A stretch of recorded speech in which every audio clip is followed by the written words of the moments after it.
Hi everyone, my name is Radha, and my presentation is about love and sexuality, a journey through the cultures. So first we're going to talk about the Sternberg theory of love. Basically there's three components of it: passion, intimacy, and commitment. Passion basically has to do with the physical attraction and the sexual desire involved. It's basically the emotional and the physical means of the relationship. Intimacy has to do with feeling of closeness and emotional attachment. This is more based on mutual support, and then commitment, which is the pledge to love someone over the long run through their ups and downs, basically through thick or thin. This is just the picture that the text gave, which I liked. It basically shows how these three are interrelated and what happens when you have one and not the other, or you have both, or all three. Basically, if you do have all three, you have compassionate, companion love, which is, in my eyes, the goal. So, love is everywhere. It occurs throughout the world, especially with young people. There were two researchers that investigated how people all around the world relate to passion and love, and what they found was that throughout the world, in over 6 different regions, in 185 different cultures, it was found that young people fell passionately in love. However, unfortunately, not all people in all cultures are allowed to act on this feeling.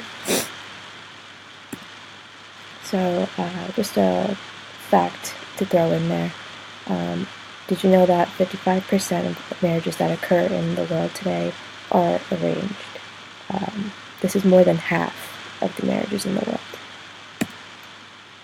So, in other countries, not the US, marriage is seen usually as an alliance between two families rather than uniting two individuals. So it's more based on what the family wants, what the parents want, what the aunt or uncle wants, rather than just the two individuals.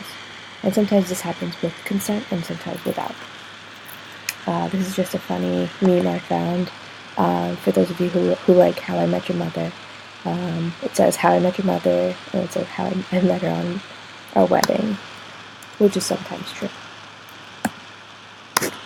So this is just a map showing India and a couple other South Asian regions, and it shows that some of these spots over here have more of a darker shade, which means that over 80% are without consent, and the lighter ones are towards 5 to 10%.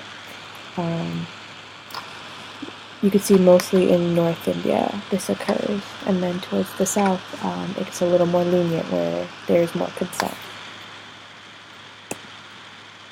So there are many differences between how the East and West view adolescence love, or love in general.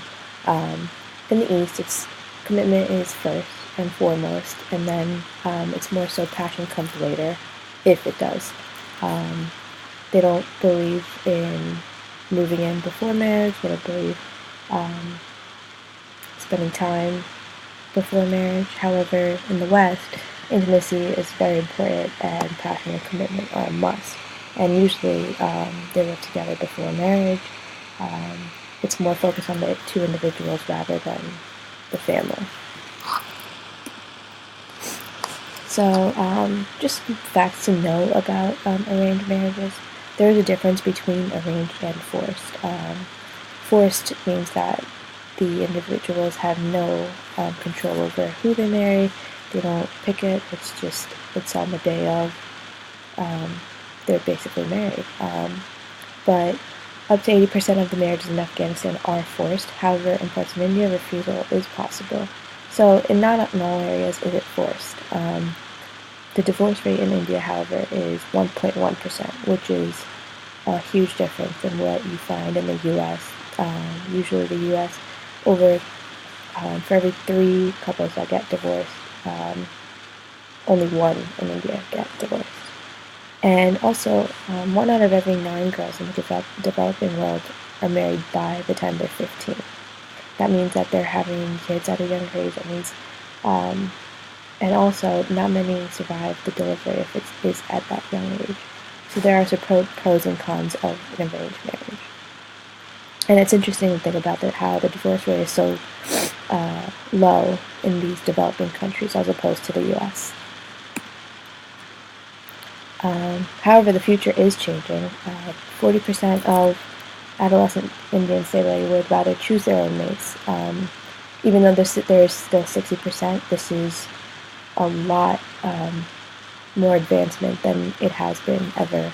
So that means that globalization is having a huge impact on this today's society, in that these adolescents, they are pursuing their own happiness rather than conforming to what their values and what their traditions are.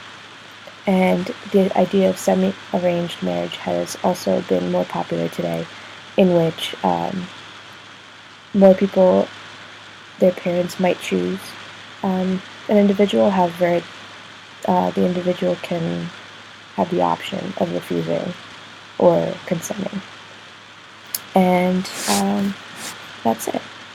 Here are my citations, and I hope you enjoyed.